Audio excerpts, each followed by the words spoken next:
guys, welcome back to the channel. My name is Jag, and in today's class we're going to continue with our Math 10 content, and the topic is on special products. Okay, so let's get started.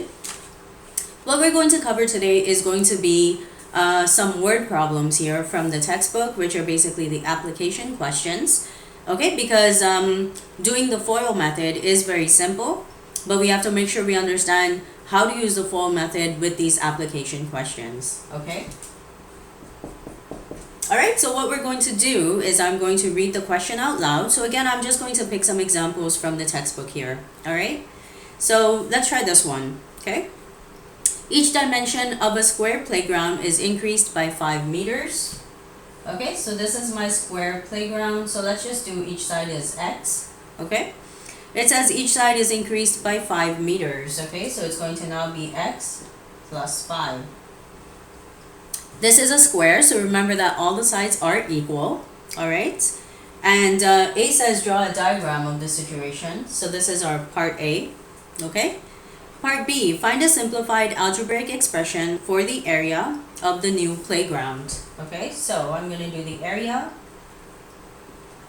Again, when you write the area for a square, okay, make sure you don't write length times width. Okay, that's the area of a rectangle. Okay, the length and the width are basically different lengths, right, and different values. In the square, all the sides are the same. Okay, so when you're writing the formula, I always write side times side, okay, or s times s. So we're doing our simplified expression, which is x plus 5 times x plus 5. Okay, so I hope everyone is seeing how we are doing this question here. Okay, so now we're going to expand it out. So I'm going to do x times x, okay, x squared, x times 5 plus 5x. And again, when you're doing the FOIL method, always do it in the same manner that we're doing it here, okay? That way you'll get the right answer. Let's go to the middle term, 5 times x, 5x. And the last one is 5 times 5, okay? So 25 here. Okay, so I can see this is a special product, okay? The middle two terms are always going to be like terms. So we're going to add it together here. X squared plus 10x plus 25. This is the expression for the new area of the playground, okay? And then C says, find a simplified algebraic expression for the increase in the area. Okay, so I'm just going to take out. So the original area was basically just x times x, okay? So this was the original area. I'll put x dot x. It was x squared, okay? And in part C, what we're doing is we're looking for the change in terms of the area, okay? So I'm going to take my new area from part B. Okay, so I'll write x squared plus 10x plus 25 minus the original area, okay? And the original area is x squared. So I can see the x squared minus x squared is gone. And the change in area is basically 10x plus 25, and that's what we're left with here. Okay, does everyone see that? Are there any questions? Okay, good. All the application questions look very similar, okay? You'll always be finding the change in area of whatever it is, like a garden, okay, a playground, and make sure you're just using the FOIL method, and then you're subtracting the two areas from each other. Okay, with that, let's try one more example here. So I'm going to take this off. Okay, and let's try this one. Okay, so this time a square has a side length which is 3x. So again, I'm just going to sketch it here so we can all see it. So both the sides are 3x because it says it is a square. Okay, now one side or one dimension is increased by 2y. So let's put that here, 3x plus 2y. And the other side is decreased by 2y. So 3x minus 2y. Does everyone see that? Okay.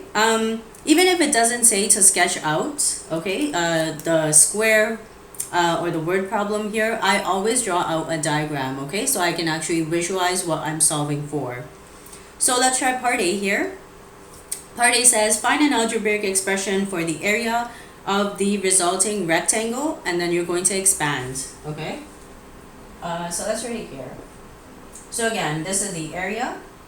So it's going to be 3x plus 2y times 3x minus 2y. Okay, and I can see that this is actually a rectangle here. Okay, both sides are going to be different now because I'm increasing the length of one side, but I'm decreasing the length of the other side. All right, so let's expand this out one more time here. I'm going to put the equal sign, so we're doing 3x times 3x, 9x squared. Make sure you put the squared, okay? So again, because I'm multiplying, I'm adding the exponents together here, okay? And the second one, I'm going to do 3x times negative 2y, okay? Make sure you are taking the sign in front of the number here. So it's going to be negative 6xy, all right? And again, we're going to do the middle terms here. So 2y times 3x plus 6xy. Okay, anytime you see a negative in front, make sure you're just using that negative in your answer. Okay, and the last one here is again 2y times negative 2y. So negative 4y squared. Okay, does everyone see that here? So we're just expanding out this expression for the new rectangle. And again, this is negative 6xy plus 6xy, so it's just gone. It's like 6 minus 6, okay? The signs are different. I'm left with 9x squared minus 4y squared. Okay, and this is basically the area of my new rectangle, okay? So that was part A, okay? The algebraic expression for the area of the resulting rectangle, and you expand it out, okay? And let's try B. Find an expression or algebraic expression for the change in the area. Anytime you see the expression like change in the area, I know I have to subtract the two areas, okay? So what we're going to do, so again, I'm going to take out the 2y so everyone can see this. This was my original square, okay? And my original area was 3x times 3x, okay?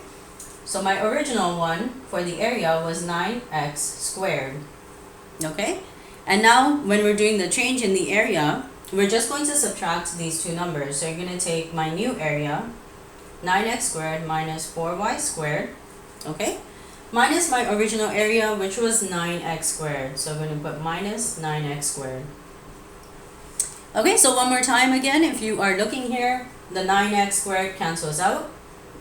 And the change in the area is negative 4y squared, okay? So don't get confused with any of the signs, okay? Make sure you just see what cancels out. Something always has to cancel out when you're looking for the change in the area, okay?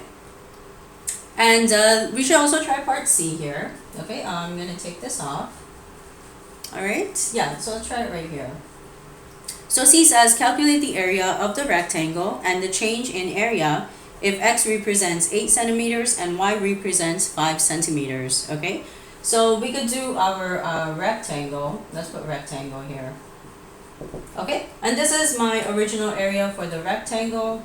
So 9x squared minus 4y squared, okay? And x represents 8 centimeters. So 9 bracket 8 squared. And y represents 5 centimeters. So we're just plugging it into our expression here. Okay? And again, so when you are doing this, make sure you are doing the exponents first. Okay? So we're doing 8 squared, which is 64, times 9. Okay? So this is 576. Same thing here. Okay? I'm doing 5 squared, which is 25. And then you times it by 4. Okay? So which is 100. So again, make sure you are doing exponents first, okay? I'm not going to do 9 times 8, which is 72, and then I'm squaring that. That's wrong. Okay, so after I subtract this, I'm getting 476. This is in centimeters, okay? So centimeters squared. All right, this is basically the area of the rectangle. And then it says also find the change in the area, okay? So this was our change in the area. Okay, so we're just going to plug in y as 5 centimeters. So I'm going to put 5 squared, okay? So again, it's going to be 25 times 4 So this is going to be negative 100 centimeters squared. Okay? And again, the reason it's negative here is because it's the change in the area. Okay? If you're writing basically a concluding sentence, you could just put 100 centimeters squared. Okay, but make sure you're always looking at what you're solving for. This is the change in area. Okay, and what we solved for basically in part A was the actual area of the rectangle. And over here, we have the original area, okay, of the rectangle.